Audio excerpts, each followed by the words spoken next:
بسم اللہ الرحمن الرحیم۔ آج کا ہمارا سبق ہدایت النحو کا چوتھا سبق ہے، اور اس کو ہم پڑھیں گے الکلمہ میں الف لام اور کلم اور تا، لفظ وضع لمعنی مفرد اور مفردین، یہ تینوں یہی تک ہمارا سبق ہے، یہ آج ہم پڑھیں گے۔ تو سب سے پہلے ہم یہ دیکھیں گے کہ یہ لفظ کلم جو ہے کلم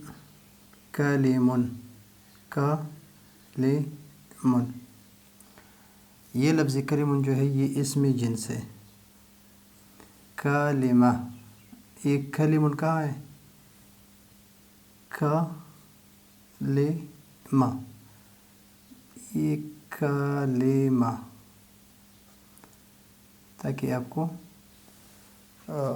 شک نہ ہو کہ یہ کلم کا لفظ کہاں سے لیا اور یہ ہم کہاں بحث کر رہے۔ تو بحث ہم یہ بھی کر رہے کلمہ، یہ تھن نہیں ہے، کلم۔ تو یہ کلم جو ہے یہ اسم جنس ہے، اور بعض کہتے ہیں کہ یہ اسم جمع ہے، لیکن صحیح قول ہے کہ یہ اسم جنس ہے، اور تا یہاں پر وحدت نوعی کے لیے ہے، وحدت نوعی کے لیے۔ اور جنس اس کو کہتے ہیں کہ جس کے جنس اور مفرد میں فرق صرف تا کے ذریعے سے ہوتا ہے، جس طرح تمرن، جنس تمر، تمرتن ایک کھجور، تمرن اور تمرتن یعنی واحد، اور جنس میں فرق صرف تا کے ذریعے سے ہوتا ہے، جس طرح یہ بھی تمرن، تفاحن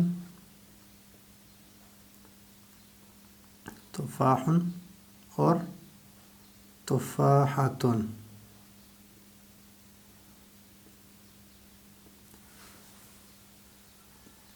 تو جنس میں فرق واحد کا صرف تا کے ذریعے سے ہوتا ہے، تو اس وجہ سے اس کو کہتے ہیں اسم کلم، اسم جنس ہے، اور کلمتن یہ اس کا مفرد ہے۔ لیکن وحدت کون سے؟ وحدت چار قسم کے ہیں، وحدت نوعی، ایک ہے وحدت صنفی، وحدت نوعی اور وحدت جنسی۔ یہ چاروں جو ہے اس میں سے یہ معنی اس کے ساتھ صحیح آ رہا ہے، اور اس میں سے الف لام جو ہے یہ جنسی ہے، الف لام جنس کے لیے۔ تو جنسی کلمہ وہ ہے کہ لفظ وضع لمعنی مفرد۔ ابھی یہاں پر اس کے بارے میں یہ ہے کہ یہ یا تو مشتق کلام اور کلمہ کا جو لفظ ہے یہ مشتق ہے، بعض کا قول یہ ہے کہ یہ مشتق ہے، اور اس کا مشتق منہ کلمن بسکون اللام ہے۔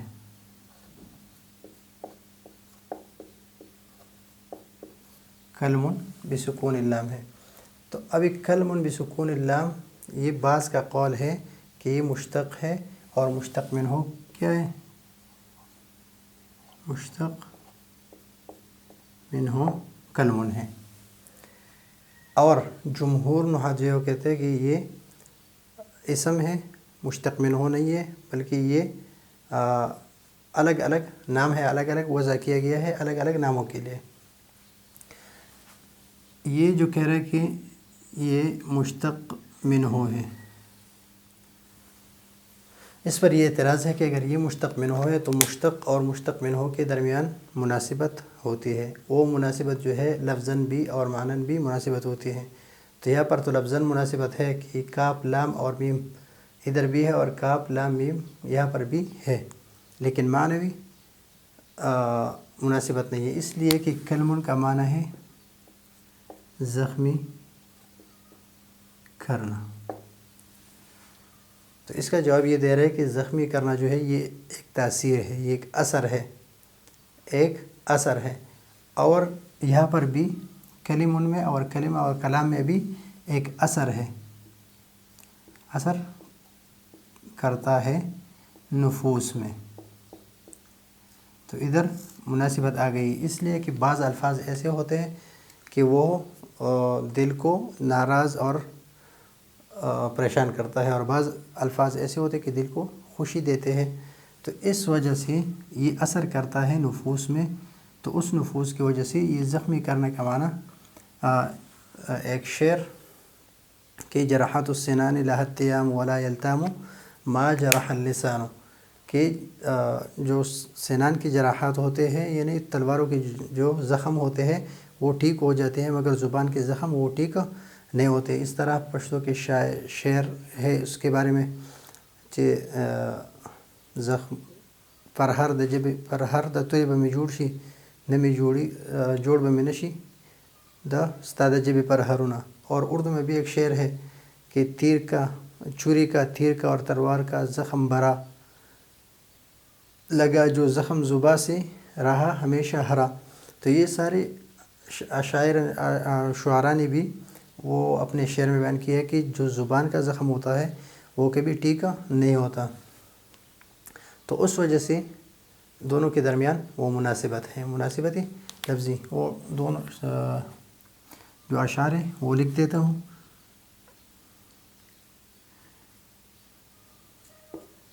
جراحات السنان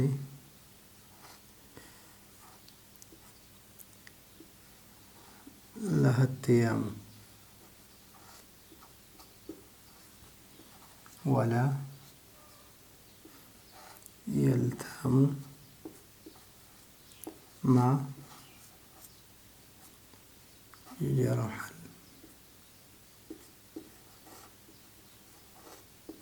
اللسان۔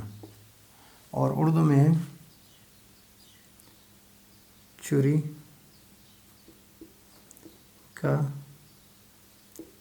تیر کا تلوار کا زخم برا، لگا جو زخم زباں سے رہا ہمیشہ ہرا۔ یہ اردو کا ہے، اور پشتو کا ہے پر ہر د جبے بمی جوڑ شي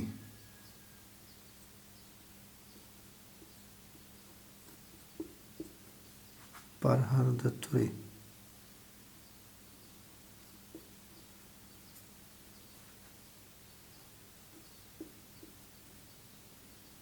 جوڑ بمی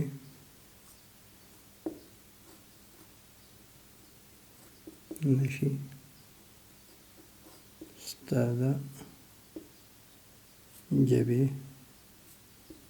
پر ہارونا۔ یہ ہے اشعار، اگر آپ یاد کرنا ہے یا کہیں پر آپ نے نقل کرنا ہے۔ پشتو میں اور بھی بہت سارے اشعار ہیں اس کے بارے میں۔ ایک اور پشتو کا ایک شعر ہے،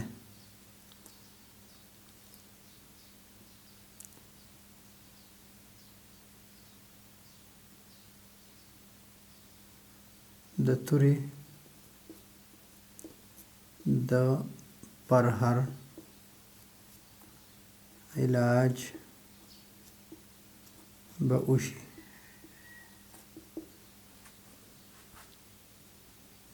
د جبے د پر ہر سا علاج نشتا۔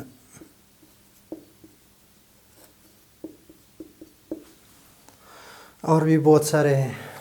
تو یہی مناسبت، اور اس کے بارے میں ایک قرآن سے بھی دلیل دے رہے کہ الیہ یصعد الکلم الطیب، اگر یہ جمع ہو تو پھر وہ کلم الطیب، یہ تو جنس اور اس میں اس کے لیے ہے کہ کلم الطیب وحدت جنسی اور اسی کے معنی میں، لیکن اس کے بھی جواب دے رہے کہ وہ بعض الکلم الطیب، اس میں تفصیل سے نہیں جاتا، لیکن صرف یہی تک میں کہہ رہا ہوں کہ الکلمہ میں لفظ جو ہے یہ کلمون یہ اسم جنس ہے، تا وحدت نوعی کے لیے ہے، الف لام جنسی ہے، اور یہاں پر یہ مشتق ہے اور یہ مشتق نہیں ہے، الگ نام ہے یا کسی سے مشتق ہے۔ اگر مشتق ہے تو مشتق اور مشتق منہ میں مناسبت ہوتی ہے، تو مناسبت تو الفاظ میں ہے لیکن معانی میں نہیں ہے۔ تو بعض جو کہہ رہے کہ یہ مشتق ہے تو یہ جواب دے رہے ہیں کہ یہ اس کا اثر جو ہے کہ جس طرح زخمی کرنا یہ اثر کرتا ہے، یہ بھی ایک اثر ہے، تو یہ الفاظ بھی، یہ کلمہ اور کلام جو ہے بعض کلمات جو ہے وہ نفوس میں اثر کرتے ہیں، جس طرح یہ اشعار میں نے استدلال میں پیش کی۔ ابھی لام جو ہے، لام کے بارے میں ہم تفصیل سے پڑھیں گے کہ لام دو قسم پر ہے، ایک ہے اسمی اور ایک ہے حرفی۔ اسمی جو ہے یہ اسم فاعل اور اسم مفعول پر داخل ہے۔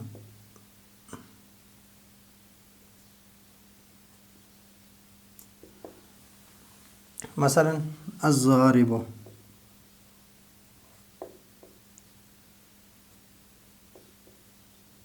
اس کا معنی ہے الذی ضرب، الذی ضرب، المضروب،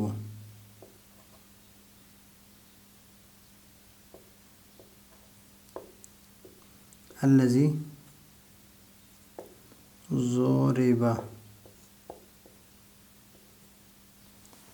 الذی ضرب، الذی ضرب، الذی ضرب، یعنی اسم فاعل اور اسم مفعول،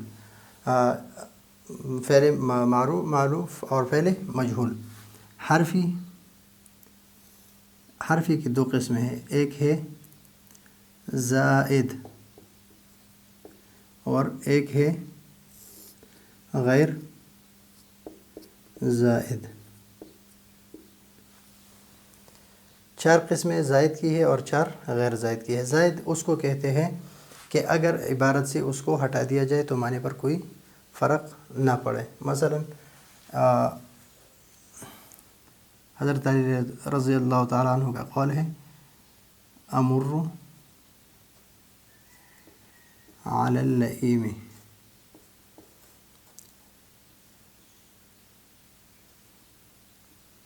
یسبنی۔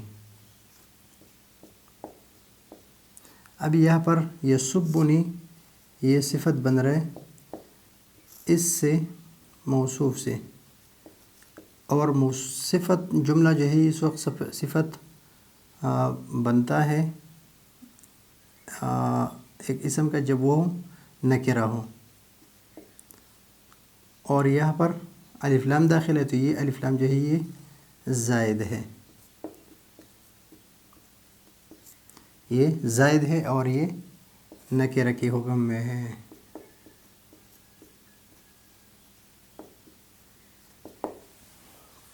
ابھی زائد جو ہے اس میں سے ایک ہے لازم اور ایک ہے غیر لازم۔ لازم جو ہے اس کے ایک ہے عوضی اور ایک ہے غیر عوضی۔ اس طرح غیر لازم کی بھی ایک عوضی ہے اور ایک غیر عوضی ہے۔ زائد ہوگا، زائد، اور لازم ہوگا، ایک لازم ہے اور ایک غیر لازم ہے۔ غیر لازم کا مطلب یہ ہے کہ اگر نہ ہو تو کوئی مسئلہ نہیں ہے، لازم ہے کہ ہونا اس کا ضروری ہے۔ عوض کسی حرف کے عوض میں ہو یا کسی حرف کے عوض میں نہ ہو، عوضی کا زائد اور لازم ہو اور عوضی ہو۔ مثلا لفظ جلالہ میں جو الف ہے یہ الف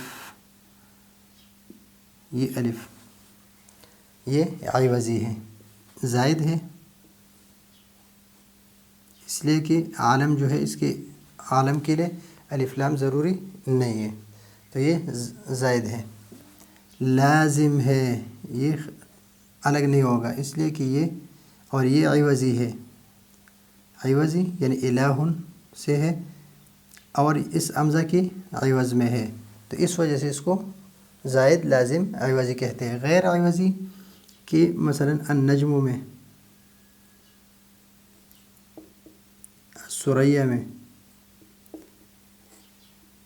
تو یہ نکرہ ہے لیکن اس کے ساتھ الف لام لگا کے اس سے عالمیت کے لیے اس کو استعمال کیا، تو زائد ہے اور لازم ہے، اس لیے کہ اس کو ہٹا دیا جائے تو نکرہ بن جائے گا اور پھر نام عالمیت نہیں ہے پھر، تو اس وجہ سے۔ اور عوضی غیر عوضی ہے اس لیے کہ کسی حرف کے مقابلے میں نہیں ہے۔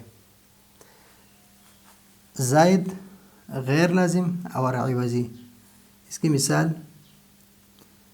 الناس، یا ایھا الناس،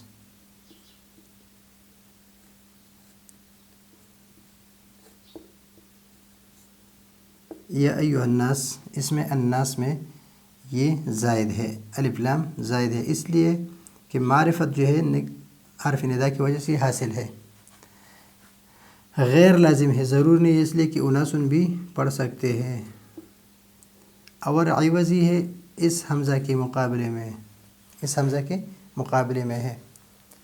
غیر لازم اور غیر عوضی، مثلا یلغلامان،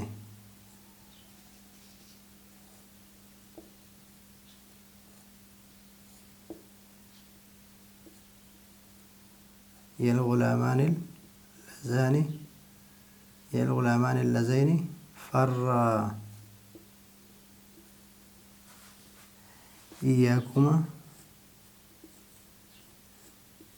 ان تکسب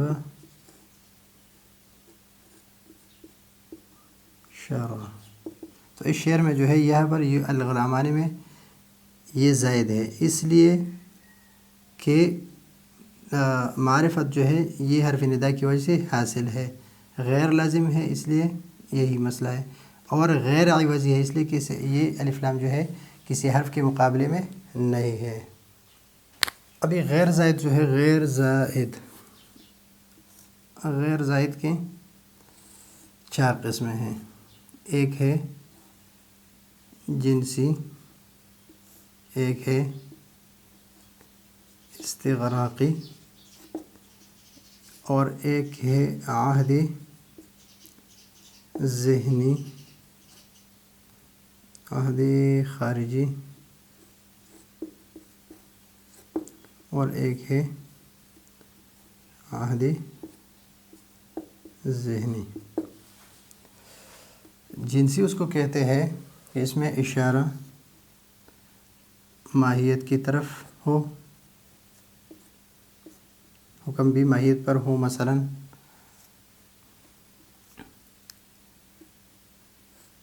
الرجل خیر من المرأة، جنس رجل جو ہے وہ بہتر ہے عورت سے، جنس رجل، اس میں حکم افراد پر نہیں ہے، اس میں حکم افراد پر نہیں ہے، اس لیے کہ اگر افراد پر ہو کہ افراد رجل جو ہے وہ خیر ہے مرأہ سے، تو یہ صحیح نہیں ہے، اس لیے کہ عورتوں میں حضرت فاطمہ، حضرت عائشہ رضی اللہ، حضرت عائشہ امہات المؤمنین جتنے بھی ہیں، بہت سارے عورتیں ہیں کہ وہ افراد یعنی انسان کے جو افراد ہیں بعض افراد سے وہ بہتر ہے۔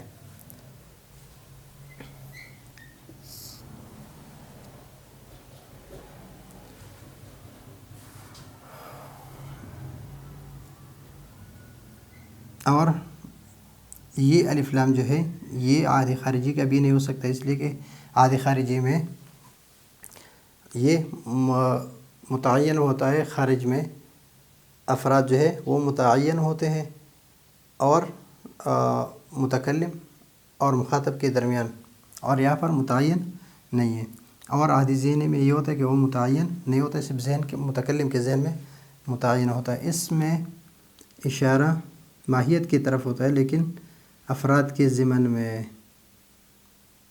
افراد مراد کیا کون ہوتے ہیں؟ افراد ہوتے ہیں۔ مثلا ان الانسان لفی خسر۔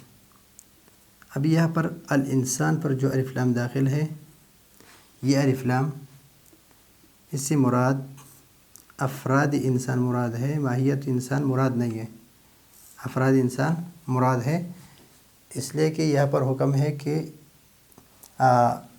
یہ استغراق کے لیے، اور یہاں پر استثناء ہے الا الذین، اور مستثنیٰ متصل میں مستثنیٰ منہ کی جنس مستثنیٰ منہ کی جنس سے ہوتا ہے تو اس کو نکالنا ہوتا ہے، اور منقطع میں وہ اس کی جنس سے نہیں ہوتا تو اس کو داخل کرنا نہیں ہوتا ہے، بلکہ وہ بھی اس حکم سے نکالنا ہوتا ہے۔ تو ان کے لیے افراد، بعض افراد کو بعض افراد سے نکالنا ہوتا ہے، تو اس لیے ماہیت سے آپ افراد نہیں نکال سکتے، بلکہ افراد سے آپ ہی بعض افراد کو مستثنیٰ کر سکتے ہیں۔ تو یہاں پر الف لام جو ہے یہ افراد کے لیے ہے۔ عہد خارجی میں معہو، خارج میں وہ چیز متعین ہے مخاطب اور متکلم دونوں کے درمیان۔ مثلا قرآن کریم میں آیت ہے فعصا فرعون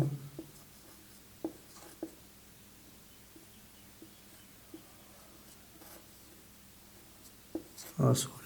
تو ابھی یہاں پر جو الف لام ہے یہ عہد خارجی ہے، خارج میں یہ رسول جو ہے یہ معہود ہے، معہود ہے، اور وہ کون ہے؟ موسیٰ علیہ السلام۔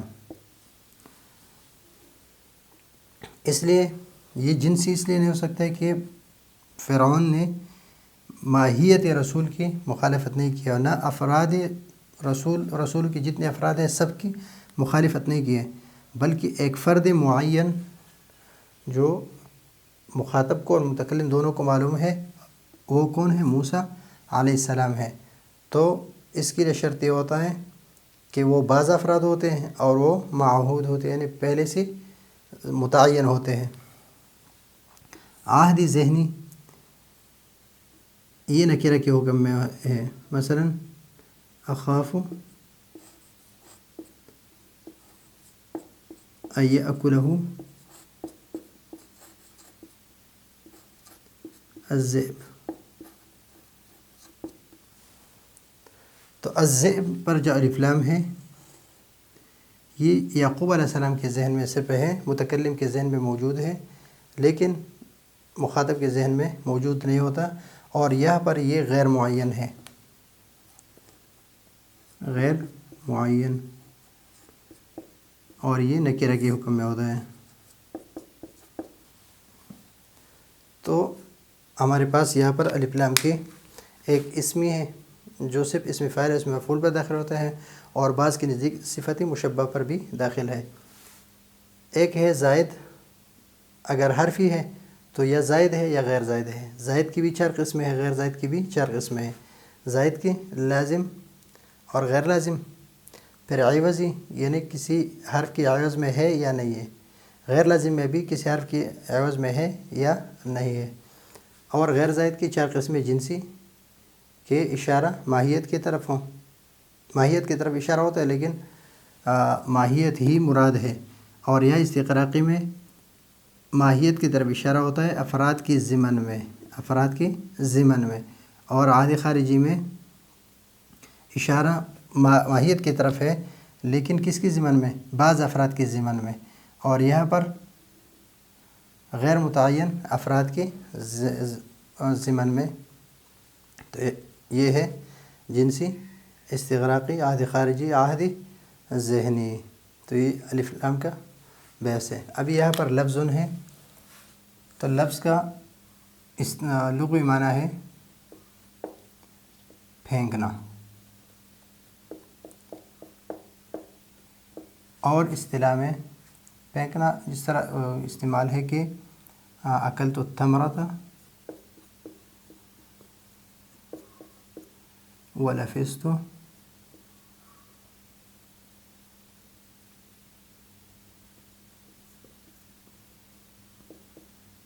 النوى، کہ میں نے کھجور کھائی اور اس کی گٹلی جو ہے اس کو پھینک دیا. اور اس کا اصطلاحی معنی ہے ما یتلفظ به الانسان، ما یتلفظ به الانسان، جس پر انسان تلفظ کرے، چاہے وہ مفرد ہو اور چاہے مرکب ہو، چاہے حقیقتاً ہو یا حکماً میں. جس طرح اس ضرب میں انت ضمیر جو ہے مستتر ہے، کبھی کبھی اس پر تلفظ ہوتا ہے، اور اس میں فرشتوں اور اللہ رب العزت کی جو کلمات ہے وہ بھی اس میں داخل، اس لیے کہ انسان کبھی کبھی اس پر بھی تلفظ کرتا ہے. وضع کا معنی ہے رکھنا، اور اصطلاحی معنی ہے تخصیص الشیء بالشیء متى اطلق او احس فهم منه الشیء الثانی.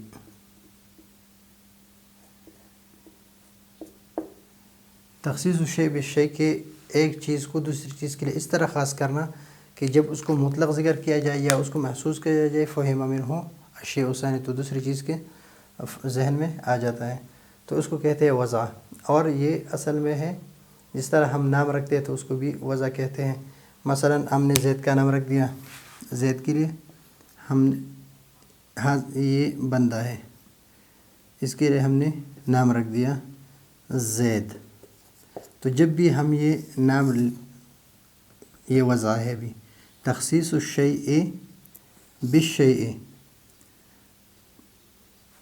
متى، تخصیص الشیء بالشیء متى اطلق او احس فهم منه الشیء الثانی، کہ جب اس کو مطلق ذکر کیا جائے اور یا اس کو محسوس کیا جائے تو اس میں سے وضع میں سے الدول اربعہ یہ سارے سب آ گئے اس میں، تو اس کو کہتے ہیں. جس طرح کسی کا نام اگر عبداللہ ہے تو جب بھی عبداللہ کا نام لیا جائے گا تو اس جس کے لیے نام رکھا گیا ہے وہ ذہن میں خود بخود آ جائے گا. لمعنن اصل معنی ہے ارادہ کرنا یا قصد کرنا.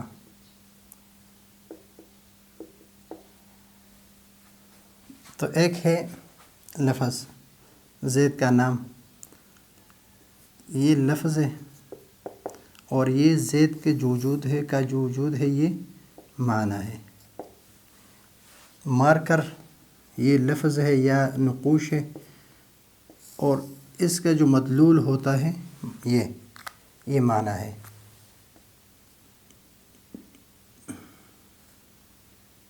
یہ معنی ہے اس کا. تو معنی اس میں یا تو اسم مفعول کا صیغہ ہے، اس میں ظرف اور یا مصدر میمی ہے، یعنی مصدر ہے میم، یعنی اس کا معنی ہے ارادہ کرنا اور یا ارادہ کرنے کی جگہ، اور مصدر میمی بمعنی اسم مفعول اور یا اسم مفعول کا صیغہ ہے. اسم مفعول کا صیغہ ہے تو معنوی، اس طرح مفعول، اور پھر اس میں تعلیلات کر کے اس سے معنی بن گیا. لمعنن لفظ جو ہے یہ صفت ہے، وضع اس کے لیے موصوف ہے، یہ وضع اس کے لیے صفت ہے، اور لمعنن وضع سے متعلق ہے، یعنی ظرف لغو ہے. مفرد میں 3 اعراب ہے، مفردن، مفردن، مفردن. لمعنن کے لیے اگر ہم اس کو صفت بنائیں تو لام حرف جر کی وجہ سے یہ مجرور ہو جائے گا، لام حرف جر کی وجہ سے مجرور ہے. وضع کے لیے اگر ہم اس کو نائب فاعل بنا دیں تو اس میں یہ مرفوع پڑا جائے گا. اور مفرداً بھی اس کو ہم پڑھ سکتے ہیں، وہی ہے منحصرۃ۔ تو یہ ہے آج کا ہمارا سبق۔ یہ اگر آپ یاد کر لیں تو انشاءاللہ آپ کو کافیہ میں، شرح جامی میں، یا آپ جس کتاب میں بھی شروع میں آپ پڑھیں گے تو آپ کے لیے یہ مسئلہ نہیں ہوگا، آپ کو یاد رہے گا۔ اور یہ نقشہ جو ہے ذہن میں رکھ دیں، انشاءاللہ کوئی مسئلہ آپ کے لیے نہیں رہے گا۔ اگلے سبق کے لیے اجازت چاہتے ہیں۔ اللہ حافظ۔